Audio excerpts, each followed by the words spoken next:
Hello, and welcome to Trip the Beltway Fantastic. I've been reporting in Washington, D.C. for over 20 years, which means I was here for the crazy 2000 election and 9/11, but I don't think I've ever seen a political news cycle quite like this one. If this episode isn't published within the next 12 to 24 hours, it may be at risk of expiring. The presidential election is in full swing right now, and the wars abroad and the U.S. involvement in them are on one hand being overshadowed by domestic events, but on the other playing a role in how Americans view their parties and candidates and their fitness or lack thereof for leadership in Washington. I wanted to bring in the best analysts that I know who can talk about the politics of the current moment against the backdrop of an extraordinary situation on the world front. Two major wars in which the U.S. is directly involved, not with boots on the ground, at least not yet, but with tens of billions of dollars and political and social capital that has put the reputation of the nation's status as a superpower and moral leader to the ultimate test. So I have with me today Matt Purple, who is a journalist and a writer currently at Defense Priorities. We work together at the American Conservative, and he is a former editor for The Spectator. Dan Larison is a writer and also a former colleague at the American Conservative. He pens regular articles for me at Responsible Statecraft and writes daily for his own newsletter, Eunomia, on Substack. So this is a special episode in that all three of us launched the Empire Has No Clothes podcast at the American Conservative back in 2019. And Dan and I hosted Crashing the War Party from April 2021 to late last year. So it's a reunion of sorts. And I'd like to thank you both for coming in today. Great to be here. Yeah, thanks, Kelly. Thanks for having me. Yeah, so awesome to see you. First, I wanted to ask you both one question. Which political story do you think was the biggest over the last 2 weeks, and why? The attempted Trump assassination, the pick of J.D. Vance as Trump's running mate, or Biden dropping out and endorsing his vice president, Kamala Harris, to replace him in the race? And who wants to go first on that one? Dan? Sure, I can start. I think Biden dropping out, effectively getting the Democratic nod for all intents and purposes, is the big, potential game changer in that it has the potential to shift the election in a new direction. Whereas, with the choice of Vance, it's interesting. We can talk about it, but I don't think it fundamentally changed anything. It's not going to boost Trump that much. I don't know that it'll actually hurt him either. It was in that sense, it was sort of a nothing pick as far as the politics were concerned. The assassination, I think a lot of people assumed the assassination would redound to Trump's benefit, but it didn't really seem to do very much. Whereas Harris coming in and replacing Biden suddenly energizes the Democrats in a big way and gives them hope that they might actually still be able to win. Whereas with Biden, it was this sort of dead man walking feeling that it was they were doomed, and it was just a question of how bad it was going to get. Yeah. Matt? Yeah, we live in a strange world where an attempted presidential assassination isn't the biggest story of the month. That's kind of how it feels. And you hear somebody mention that now and you're like, God, that's old news. Why are we still talking about that? There's been so much that's happened since. I agree with Dan. I think it has to be the Harris entrance to the race, Biden bowing out of the race, all of which is connected together. And it's because it is fundamentally different. Suddenly the calculus of what we thought we were dealing with this year is completely shaken up. And it's no longer, for months now, the narrative that's taken hold with this presidential race has been one of age, right? Two very old guys running against each other. Donald Trump was somehow the spring chicken in the race, but Biden's cognitive ability, his age were obviously major concerns. And suddenly that all gets thrown up in the air because you have a relatively young presidential candidate at the age of 59 who takes over the reins.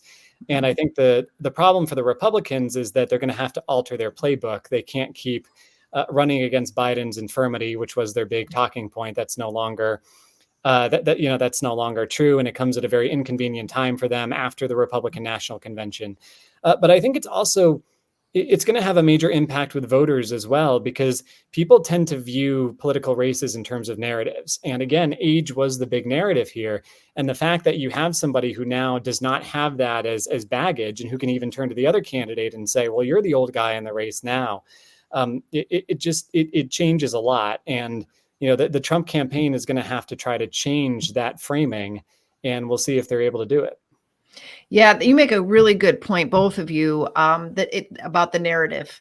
And what I've seen in the last couple of days are Republicans are struggling to rein in some of their more extremist elements, to stop talking about gender, stop talking about DEI pick, race. It's going to be very difficult to discipline or get discipline, message discipline among the base. Now that it's not about Biden, the old white guy, and focusing on his age, his infirmity, his policies over the last 3.5 years. So you have, on one hand, you have the Democrats who have immediately created a narrative in which Kamala Harris is the sort of ceiling smasher candidate for possible first woman, possible potential first Asian African American to take office, and keeping at bay the Republicans, some of those extremist elements that would would chafe against that, and if not, attempt to, expose. What a sweetheart! Hey there. Stealing the show. That's okay. It's honestly, this is answer the next question. Cool.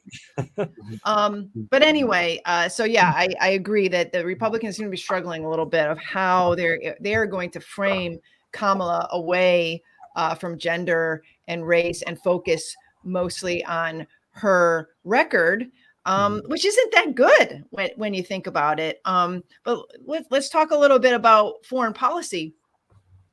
Benjamin Netanyahu was here yesterday speaking to Congress in a joint session. Kamala decided to skip it. She had prearranged campaign obligations. J.D. Vance as well did not attend as a senator.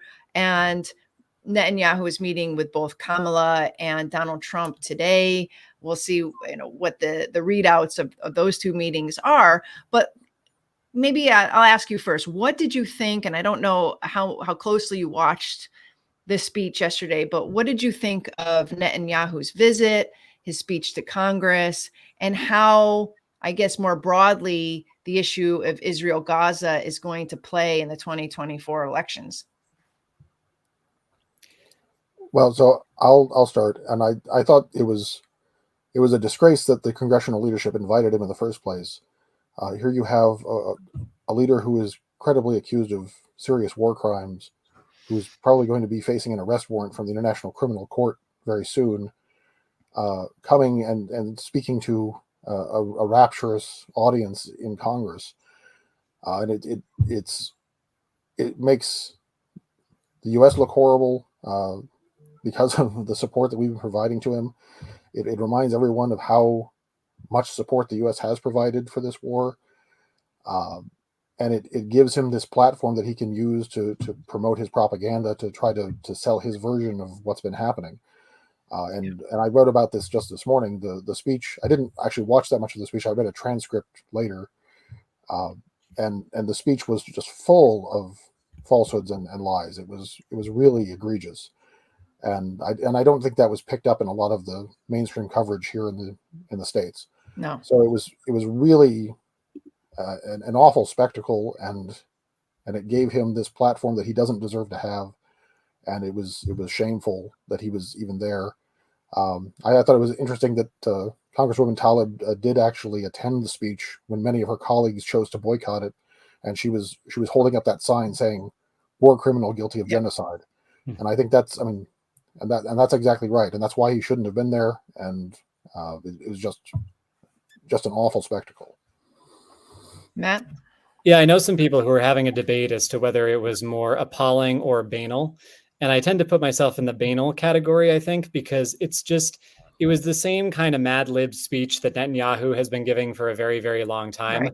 My biggest disappointment was there was no cartoon bomb in the background. I think would have really called us No home. props. I Yeah. know, where are the Looney And Tunes bomb? and no Book of Esther references. I was counting on the Book of Esther.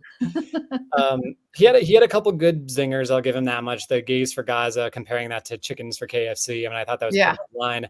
But what I took away from that was less the content of Netanyahu's speech, which was fairly predictable, and it was more that for a long time, American politics has been fairly bipartisan on the Israeli question, with some exceptions, usually on the left. But for the most part, Democrats and Republicans have come together to support Israel, and there's even chatter that the Israelis prefer Democrats sometimes. You know, they thought they were able to get more out of Bill Clinton, for example, than Republican presidents. That largely came to an end under Barack Obama, but not entirely. And I think that there was a real nail in the coffin that was delivered to that bipartisanship yesterday, because a lot of the Democrats boycotted. I'm not going to read too much into the fact that Kamala Harris wasn't there. I mean, she's trying to put together a presidential campaign in like a month that she should have had a year to put together. So she's got big things to do. I understand that. And I think she's meeting with him separately. Yeah. But nonetheless, that symbolically, I think that says something very important. And the divisions over this war and the dissent over this war is very, very real. And it's put Israel, I think, in a completely different position with regard to American government support and American politics. And also notable is the fact that everybody's talking about Kamala Harris will be better with the youth vote. And there's a number of reasons for that. But one of the biggest ones is that she's viewed as more open, I would say, on the Israel-Palestine question than Biden was. You know, she's not as tied to the ugliness of this war as the president is. And so, yeah, I think we're approaching a new world in American-Israeli relations, and we'll see where it goes. I agree. The only caveat I have to that is what happens when they have legislation in front of them. And the Democrats who boycotted yesterday were making a statement, but when it's really necessary for them to do something, they have not. And they have given Netanyahu and his government everything that they have wanted, Israel has wanted for this war, which includes these lethal weapons in which they're killing Palestinian civilians. So on one hand, you have people like Bernie Sanders, Elizabeth Warren, down the line, who have said, we've got to stop giving them these 2,000-pound bombs and other artillery, and because they're being used to kill civilians.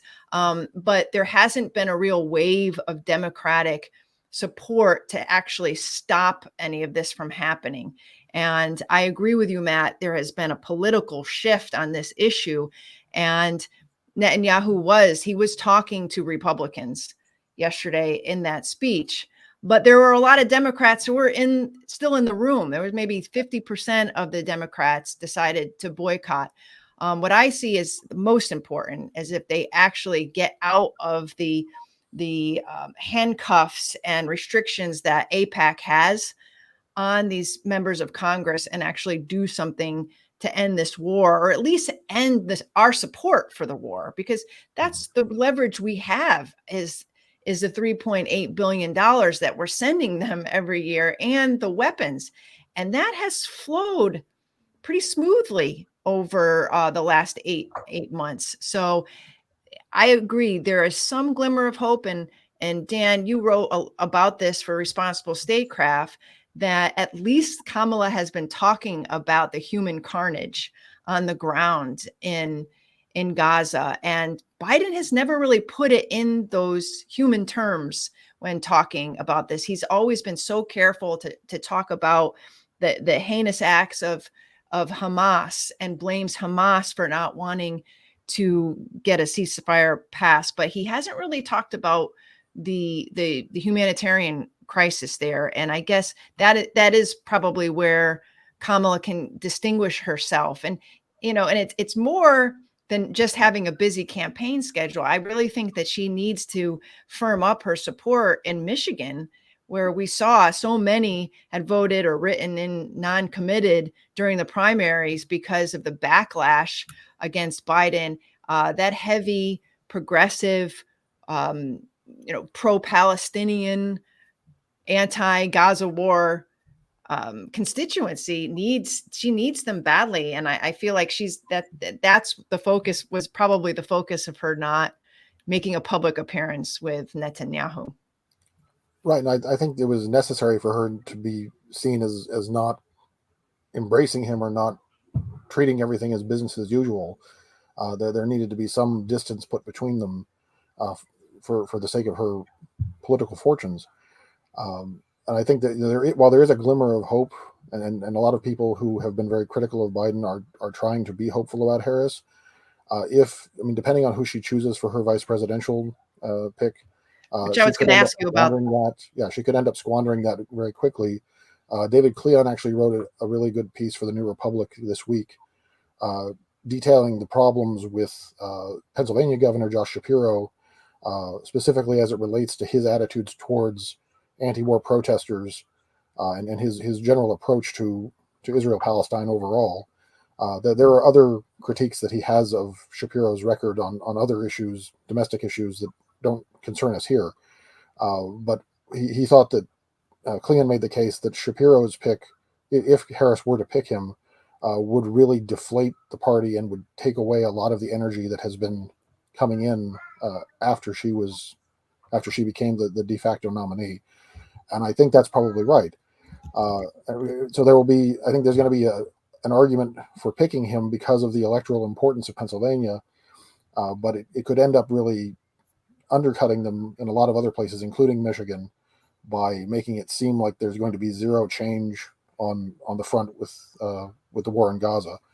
And that would be a real shame, because this is their opportunity to make a shift and to break with what Biden has done, because Biden is wildly out of step with most people in his party, and I think even with most of the country at this point, in terms of the extent to which he keeps supporting the war no matter what.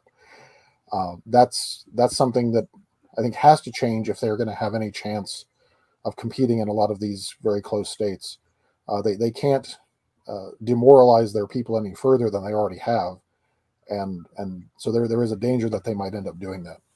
Right. And Kamala is really going to have to set herself up in a face-off with Netanyahu, because that was not a man who was ready to sign any ceasefire agreement. The guy that came to the U.S. Congress yesterday was digging in for a long war. And he said it explicitly, that until Hamas is destroyed, finished out of there, there will be no end to the war. It's total victory or not. And those are his exact words.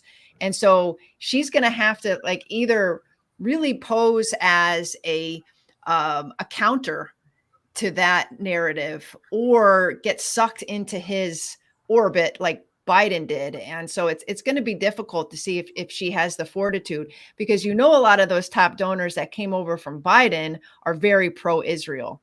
And so she's going to have a little bit of a tug of war herself within that Democratic coalition to not be too anti-Israel or be seen as too anti-Israel, but at the same time distancing herself from the status quo that Biden has set up. And Matt, I know that you both of you had suggested that the J.D. Vance pick, not so important, but it does seem like her pick of a vice presidential candidate is pretty important, right? Yeah. And first, to your point about how Biden had this very set view of foreign policy, I think Kamala has gotten a lot of heat because she doesn't know very much about foreign policy, which is the nature of being a district attorney and a governor, a senator. And Biden was just on the scene for so long and was so active on foreign relations that he had that experience. But when you've been on the scene for that long, you can also become frozen in your thinking and in your institutional support. And I think one of the interesting things about having a relative novice on the scene is, will she bring in some fresh thinking? Will she be less afraid to challenge Netanyahu, challenge the American-Israeli relationship, just because she hasn't been dealing with it for so long? She doesn't know all the players, she doesn't know them by their first names. Could that engender a bit more idealism on her part as to what this relationship should actually look like? I think that's going to be an interesting question. I'm probably talking it up too much. I'm not, pundits like to get really excited over any kind of shift in the winds. But I think it will be interesting to watch. So far as the vice presidential nomination goes, or selection goes, the only real reason to pick Josh Shapiro is that he's the governor of Pennsylvania. He's been the governor of Pennsylvania for about a year and a half. Before that, he was the attorney general, so he'd end up with two lawyers on the same ticket. Good point. There's much more qualified, much more charismatic candidates out there. And, I don't think she wants to make the mistake that Trump may have made. We'll see if it is a mistake, which is to say, I've run up the score so high, I'm just going to nominate a base pleaser and not worry about the vice presidential pick too much, not try to be strategic about it.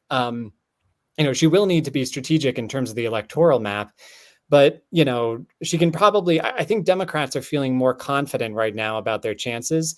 And so she probably doesn't need to name a Veep just because he's governor of a particular state that she needs to win.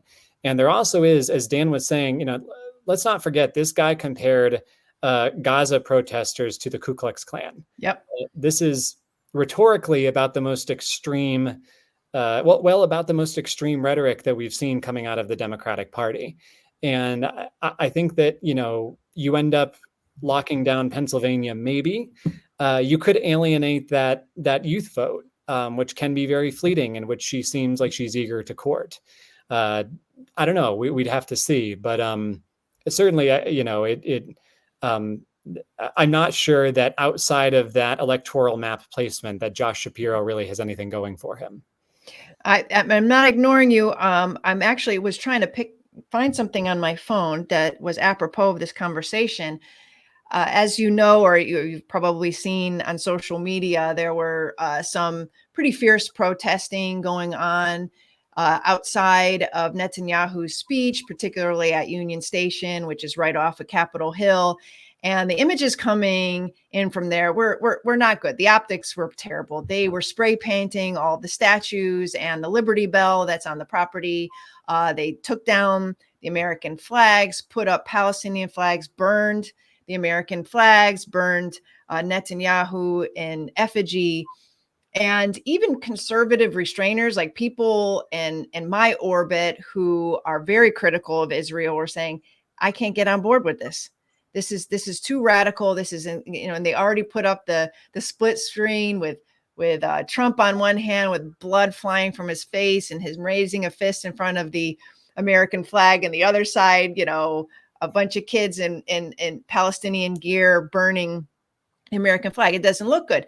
So everybody's wondering, okay, how is Kamala going to deal with this? Because this is her coalition now. This is part of her coalition.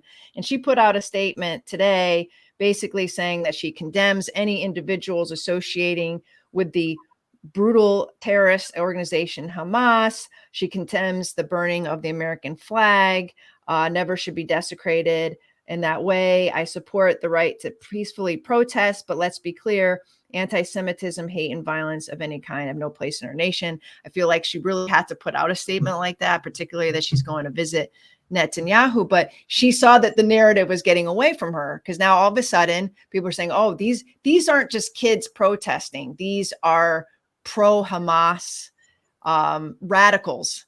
And I have to agree, there weren't good optics, but she's got to probably spend the next 6 months dealing with this sort of balancing act. Dan?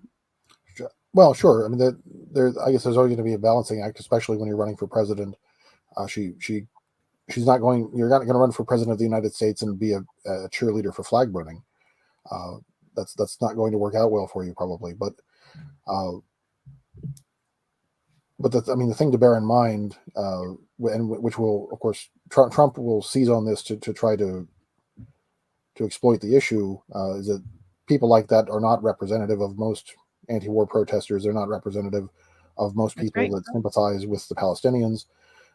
They are a radical fringe, and it's important to remember that and to distinguish between everyone that has been protesting against the war, which has been overwhelmingly peaceful. It has been overwhelmingly orderly, and these eruptions of vandalism. So there's a clear distinction to be made, and I think if Harris makes a point of making that distinction, it will diffuse or disarmed that weapon against her and against the rest of the party pretty effectively. Sadly, having just watched Netanyahu's speech and we were writing about it, and one of the biggest portions of his remarks was that the college protests were so extreme that they were fomenting anti-Jewish hate, that these kids were absolutely radicalized. He spent a good deal of time basically lecturing the American people about how awful our college students are and how, quote unquote, befuddled our university presidents were for not knowing what anti-Semitism was, and that it was occurring right there on their college campuses. And by the way, Iran was paying for it. Yeah. Sadly, what the images coming in from the media after his speech were those that were coming in from a Union Station. It almost seemed to like he couldn't have paid for better optics to serve up as a justification for the things that he was saying. So yeah, I mean, I want to move on because we don't have a lot of time, and I did want to address Ukraine because, we get a sense of what Kamala has said on Israel over the last 8 months. It's not a ton. I mean, she's had to really just, be I don't want to say a cheerleader, but she has to be a supporter of the president's policies. But on Ukraine, I mean, a total blank slate. And I don't really have a lot of confidence that she, like the rest of the administration, is very interested in finding some sort of pathway to peace on that front. I think that could be can be an even worse juggernaut. What do you think, Matt? I think so, yeah. And I think that she's kind of a blank slate on Ukraine, right? And I think that's again, it could be, as we were talking about before, it could be a danger and it could be an advantage. And you're seeing all these think pieces, what Kamala Harris will do on the world's major conflicts. And we simply don't know. We don't really have any idea. If I had to guess, I would say that she wouldn't be that different from Joe Biden. And my sense is that that could end up, the kind of vagueness could end up helping her, because I think the American people are feeling a little bit vague right now. They don't like the idea of another forever war or more taxpayer dollars flowing over there, but they also don't like the idea of a war in Europe and Vladimir Putin either. So it could be that more nebulous sense and lack of a direct record helps her out. I don't know. We're going to have to see. But I also think, I mean, to me, it's more interesting to see how she handles the Israel question, because I think that's more indicative of her and her candidacy as a whole, because there's a portion of the left that are just experts at taking perfectly reasonable positions and arguments and making them repulsive to as many people as humanly possible. And I think that's what we saw with this, right? Like they're taking perfectly good and needed critiques of what Benjamin Netanyahu is doing, and they're defacing historical monuments, and they're getting radical, and the optics, like you were saying, are terrible. And she's going to have to walk a delicate line between, I think, the fact that she wants to criticize Israel to an extent, but also that she doesn't want to be seen as on the same side as these people. And maybe her history, her law enforcement background can help with that, because she's the rare Democrat who says in speeches that she's in favor of law and order, which is not something you hear from them very often. That's, again, drawing on her own background. But she also encouraged people during the 2020 campaign to donate to the George Floyd protesters, for example. Right. That's not exactly, I mean, that's a wide open shot for the Trump campaign to take. So, I think that I don't think the Ukraine question is going to be litigated for her as much during the campaign. I think the Israeli issue is going to be the more immediate and visceral one, and we should all keep an eye on that. Dan, are you concerned, because I know you've been covering Ukraine quite a bit over the last 2.5 years? Are you concerned that someone like Kamala Harris, who is a blank slate on foreign policy, is going to just turn to the adults in the room, the old hands in the administration, and just basically adopt the status quo policies of Blinken and Sullivan and, this broad establishmentarian internationalist establishment, because she's got to get a foreign policy quick. And so who does she turn to? Is Washington, and we are going to have more of the same, if not worse, because she doesn't have her own mind on the issue. Yeah, I mean, I think there will be broad continuity with Biden's policy on this. I mean, she's been speaking on behalf of the administration in major meetings in the last few years, defending Biden's policy. It would be difficult for her to suddenly turn around and start sounding, I don't know, like a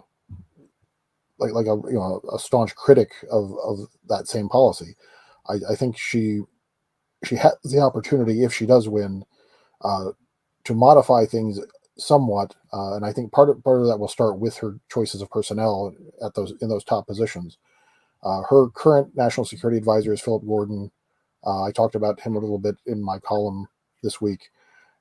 He originally has a background in European affairs. He worked on that back when he worked under Clinton.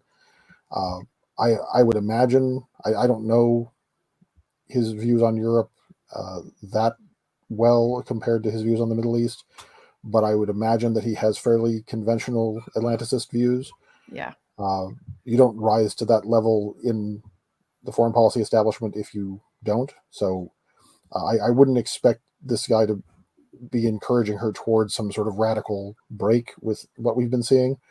But Gordon has also shown a willingness to criticize U.S. foreign policy failures and bad assumptions about the U.S. role in the world to an extent that you simply don't see from somebody like Sullivan or Blinken. Right. And so that's where there might be a small shred of hope that things could go in a slightly more constructive direction, possibly greater interest in paving the way for diplomatic negotiations as a way to achieve some kind of armistice or ceasefire. So I don't know that will happen, and a lot will depend on who else she picks to fill out her cabinet if she does become president.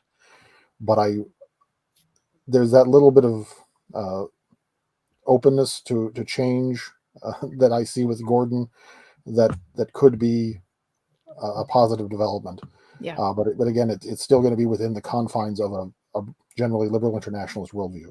And, yeah, real quick, Kelly, to Dan's point there may be continuity in policy. There's not going to be continuity with personnel, which I think is very interesting. Her office has confirmed that Antony Blinken, Jake Sullivan, Lloyd Austin, the defense secretary, interestingly enough, they're all out the door if she's elected president. I hadn't heard that.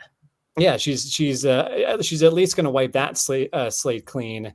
And bring in her own people, which is, I think that's expected. That in itself is not particularly remarkable. Yeah. More remarkable that she's confirming this so early at the outset.